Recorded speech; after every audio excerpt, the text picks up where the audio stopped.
ಹೆಸರು ಮಾಡೋದು ದೊಡ್ಡ ವಿಷಯ ಅಲ್ಲ, ಹೆಸರು ಉಳಿಸ್ಕೊಳ್ಳೋದು ತುಂಬ ಕಷ್ಟ. ಆ ಹೆಸರು ಉಳಿಸ್ಕೊಳ್ಳೋಕೆ ಇವತ್ತು ಫೈಟ್ ಮಾಡ್ತಾ ಇದ್ದೀನಿ. ನಾನು ಹಿಂಗೆ ಬಿಸಿ ಇರ್ತೀನಿ, ಹಿಂಗೆ ಸಂಪಾದನೆ ಮಾಡ್ತಾ ಇರ್ತೀನಿ, ಹಿಂಗೆ ಬರುತ್ತೆ, ನೀವು ಅದನ್ನೇ ನಂಬ್ಕೊಂಡು ಬರ್ತಾ ಇರ್ತದೆ. ಬರ್ತಾ ಇರ್ತದೆ ಟೆನ್ಷನಕ್ಕೆ. ಹಬ್ಬದ ವರ್ಷಕ್ಕೊಂದ್ಸರಿ ವಯಸ್ಸಾದವ್ರಿಗೆ ಸೀರೆಗಳು ಕೊಡೋದು, ಆಮೇಲೆ ನಮ್ಮ ಮೇರದಲ್ಲ ಕಡಪಾಸ ಮಠ ದೇವಸ್ಥಾನ ಇದೆ, ಅಯ್ಯಪ್ಪ ಫಂಕ್ಷನ್ ಮಾಡೋದು, ಅನ್ನದಾನ ಮಾಡೋದು, ಇವೆಲ್ಲ ತುಂಬ ಮಾಡ್ತಿದ್ದೆ. ಅಂದರೆ ಅದೇನಾಗುತ್ತೆ, ಹಿಂಗೆ ಬರ್ತದೆ ಬರ್ತದೆ ಬರ್ತದೆ ಅನ್ಕೊಂಡ್ರೆ ನಂಬಿಕೆ ಸರ್ ಭಗವಂತ ಯಾರನ್ನೂ ಬಿಡಲ್ಲ ಸರ್. ಆ ಭಗವಂತನೇ ಅವ್ರನ್ನೇ ಬಿಟ್ಟಿಲ್ವಂತ ಶ್ರೀರಾಮಚಂದ್ರನ್. ನಮ್ಮನ್ನ ಯಾವ ಲೆಕ್ಕ ಸರ್. ನಾನಿದ್ದಾಗ ತುಂಬ ಪೇಮೆಂಟ್ ಕಡಿಮೆ, ಅಮೌಂಟ್ ತುಂಬ ಕಡಿಮೆ.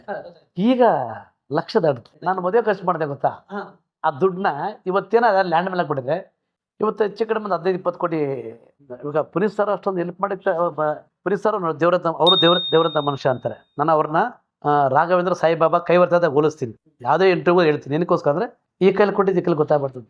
ನಾನು ಶುಕ್ರವಾರ ಬೆಳಿಗ್ಗೆ ಒಂದು ಸಾವು ಇದೆ, ನಮ್ಮ ಸಂಬಂಧಿಕರಲ್ಲೇ ಒಂದು ಮಗು ಸುತ್ತೋಗಿತ್ತು. ಆ ಮಗು ಸಾವು ಗೊತ್ತಿತ್ತು. ನಾನು ಒಬ್ಬರು ಫೋನ್ ಮಾಡ್ತಿದ್ದಾರೆ, ಕೇಳ್ತಿದ್ದಾರೆ, ಹಿಂಗೆ ಆಗ್ಬಿಡ್ತು ನೋಡಿ ನೋಡಿ ಪುನೀತ್ ಸರ್ ಸರಿ ಸೀರಿಯಸ್ ಅಂತೆ ಇಲ್ವಂತೆ. ಬೈದ್ಬಿಟ್ಟೆ ನಾನು. ಮೈಸೂರಿಂದ ಫೋನ್ ಮಾಡಿದ್ರು ಅವರು, ಬೈದ್ಬಿಟ್ಟೆ, ನೀವು ಮಾಡ್ರಿ, ನೀವು ತಮಾಷೆ ಮಾಡ್ತೀರಿ ನಿಮಗೆ ಸರ್ ನಂಬಕ್ಕಂತಲ್ಲ. ಒಂಥರ ನಾನು ಗಾಡಿ ಓಡಿಸ್ಕೊಂಡಿದ್ದೆ, ನನಗೆ ತಲೆ ಚಕ್ರ ಬರ್ತಾಯಿದೆ ಫಸ್ಟ್ ಟೈಮ್. ನೀವು ಒಳ್ಳೇದು ಮಾಡಿದ್ರು, ನೀವು ಇಲ್ಲ ಅಂದರೂ ತೋರಿಸ್ತದೆ ಮುಂದಕ್ಕೆ, ನೀವು ಕೆಟ್ಟದ್ದು ಮಾಡಿದ್ರೆ ನೀವು ಇದ್ದಾಗೆ ತೋರಿಸ್ಬಿಡ್ತದೆ.